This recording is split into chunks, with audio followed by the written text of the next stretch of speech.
I wonder where I placed that fine cigar I last partook of. Oh, I do not fathom this. Maiden Wilhelm, may you come here now? Hudson!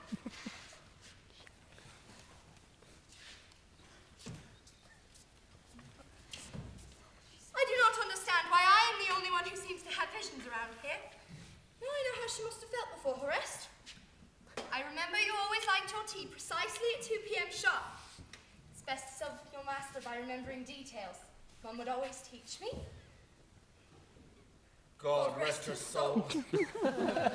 In all the years Lady Calvert and I have been wed, she never once could remember that I enjoyed a bit of cow sweet cream with my tea.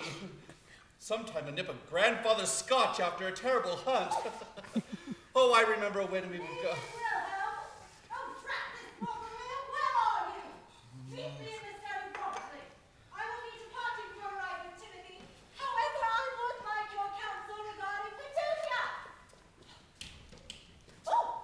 What finds you here? Oh, sometimes it seems as if I can still smell that cigar of his and a tickle of scotch. No matter.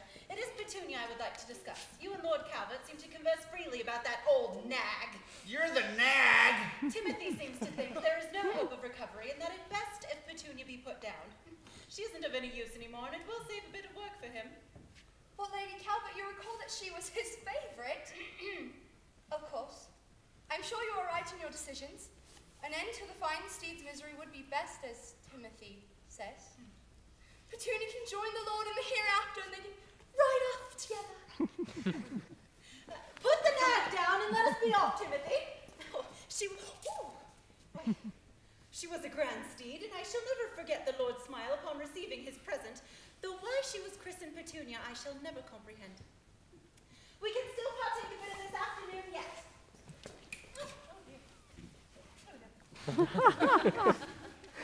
I see that Timothy keeps her quite occupied. However, I recall when it was I who kept her in a frightful state, just being around.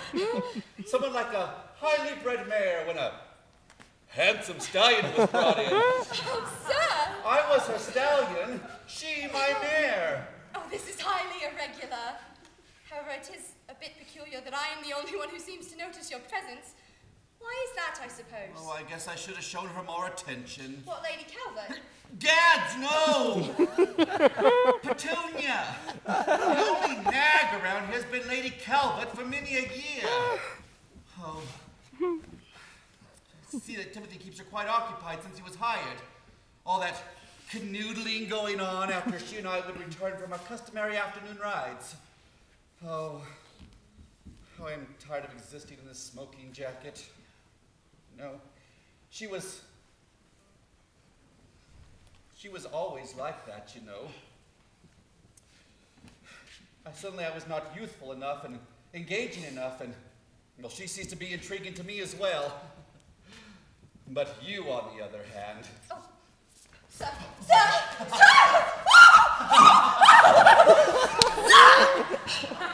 We swore off that years ago! After that scare with your heart! Oh, what a start gave me fits for days! I will have none of that! Try me for a spot of tea, then. I guess a bit of an afternoon rest it would be acceptable. Lady Calvert will be away for a spell.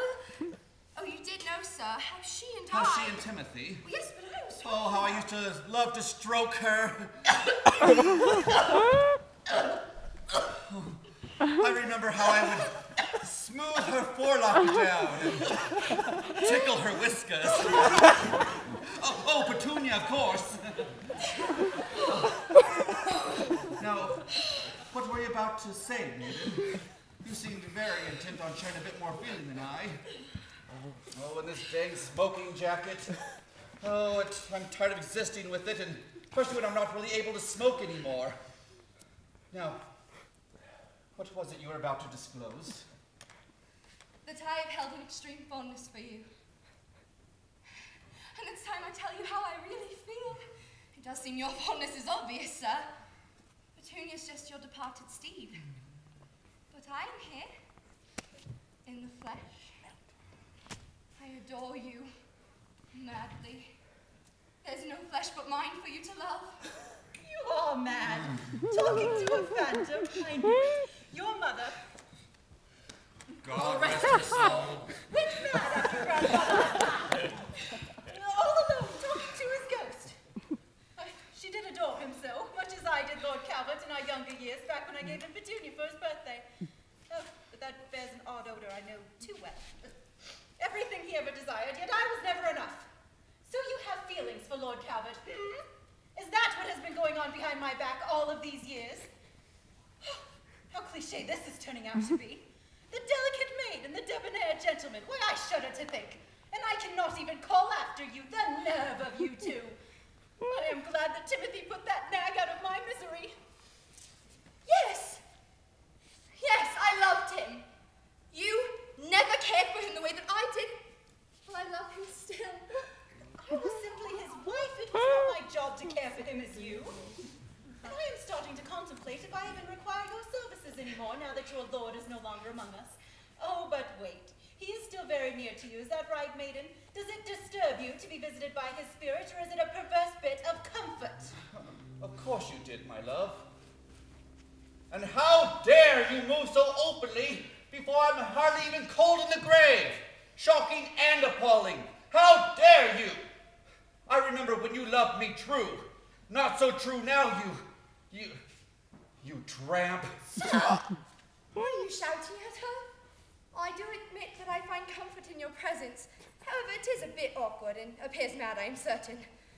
She does seem rather angered for one who does not love as you do. Much like grandfather. Are you certain discussing grandfather is a proper thing at this moment? His inappropriate behavior brought a gift into my world, maiden. There she goes again, behaving as her mother.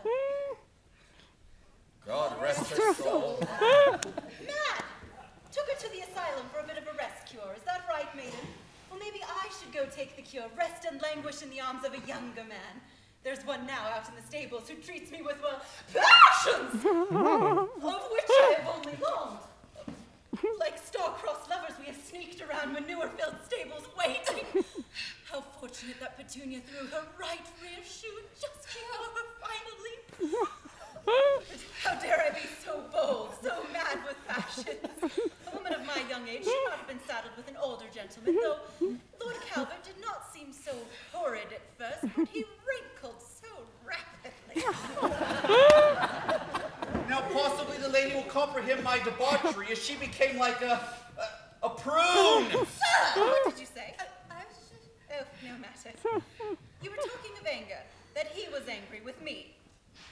Well, it was I who strayed into the arms of a rugged stableman ripe with desires.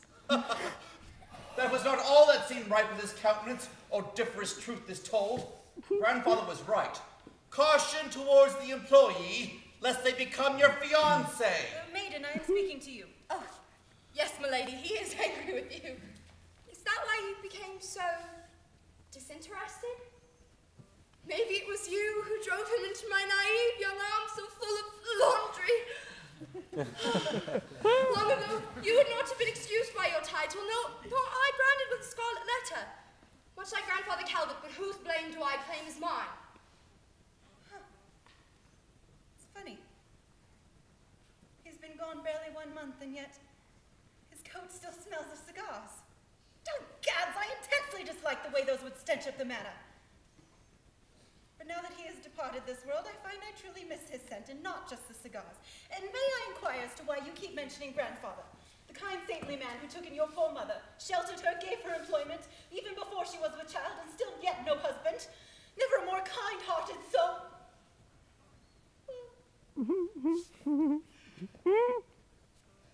So would it be so awful if I loved him? He loved me. Oh, my boldness is simply affirmation of my love. Sometimes all we had was agreeable company. A cup of hot tea in the afternoon sweetened the cream. Our fires had just cooled as yours were roaring.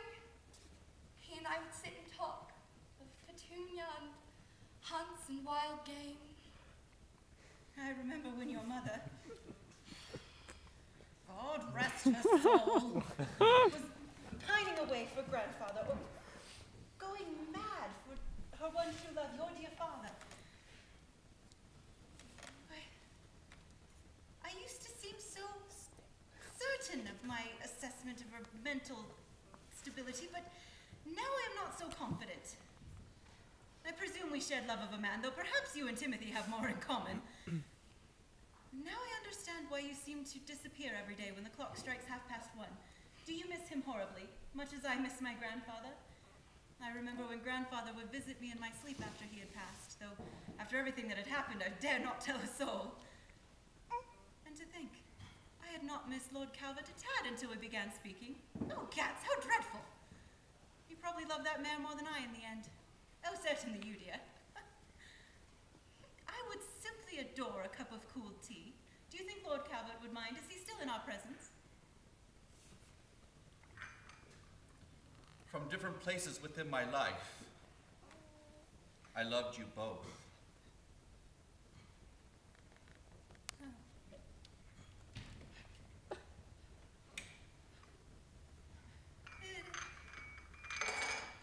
It seems warmer in the room. Don't you agree? Yes, Lady Calvert. It does feel a bit warmer in here.